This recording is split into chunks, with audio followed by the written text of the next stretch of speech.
Со те имавме дискусија дека Сонце во твоите руси коси, првиот и најголем хит на Тоша Проевски на тоа време, сите некако ја викаат 4 букви од името твое. А најмногу Огне Неделковски се додворуваше на својата жена, која што се вика Сонја Алексовска и потоа стана Неделковска. Како сте ми? Добре дојдовте во Црвена линија. Добре, најдов и драго ми е што сум дел од вашата прва емисија. Еве темата, вие припаѓате на една генерација во која што имаше многу дружење, многу додворување, многу несудени и неуспешни состаноци. Па дали можеби денеска може да направите некоја паралела тогаш и сега од ваш агол? Прво би сакал дека мојот изглед нема баш некоја посебна врска со моите години. Јас во февруари ќе полнам 50 години, така може да ги излаже гледачите мојот изглед и да мислат дека имам малку повеќе години. Точно е, во наше време беше додворувањето една табу тема, би рекол, особено за некои кои што беа посрамежливи. Јас важев за посрамежлив и затоа одлучив наместо, секогаш ми беше тешко да се додворувам и полесно ми беше да пишувам песни за тие девојки кои што ми беа симпатии. Повеќе пати имам кажано и во една колумна, мислам дека напишав пред неколку години, дека ми е жал што наше време немаше вакви социјални медиуми како денес.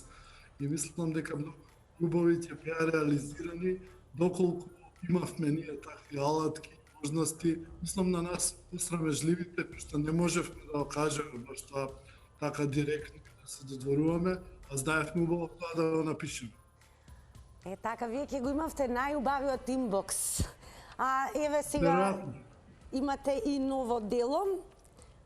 Дали може да откриеме за што станува збор, бидејќи тинејџерската публика треба да ужива во еден роман, или јас да го кажам тоа. Еве вака изгледа тоа, ама јас сакам вие да ни откриете во што ќе уживаат и што ќе читаат тинејџерите. Пред неколку дена беше промоцијата на мојот прв роман, наменет за тинејџерската публика.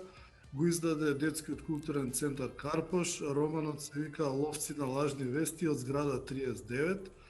И тој е наменет за денешните современи тинејџери, посветен е на медиумската писменост, односно 3 тинејџери на 13 годишна возраст одлучуваат да откријат што е вистина, што се лажни вести во нивното непосредно окружување, односно во таа нивна зграда 39. Но секако лажна вест нема да биде, дека ова ќе биде изненадување и за вас, Огне, но и за оној кој што беше најактивен на социјалните мрежи. Тоа значи дека ќе го доделиме вашиот роман. Повторувам, Ловци на лажни вести од зграда 39. Како освоивте Сонја? Срамежлив? Немало инбокс?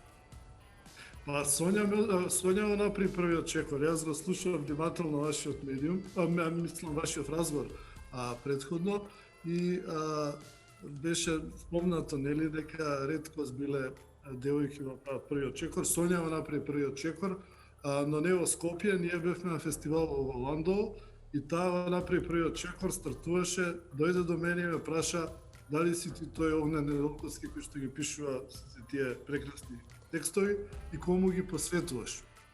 Така, Јас во мој стил многу ни е драго, Огне, нас многу ни е драго што вие посветивте време да бидете дел од ова денешно издание на Црвена линија и многу ми се допаѓа дека рековте, како немав инбокс.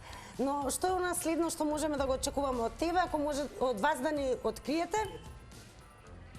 Нови песни, секако, можеби втор дел на Ловци на лажни вести од зграда 39, секако многу љубов и се надевам дека, меѓутоа не успеав пред малку да ви ја дораскажам приказната со Сонја, не знам дали има време тоа сега да го направам. За жал нема да имаме толку време, но најважно ни беше дека го имавме вашиот најнов роман Врака и дека сте вие човекот кој што, иако сте текстописец, вам ви недостига инбокс.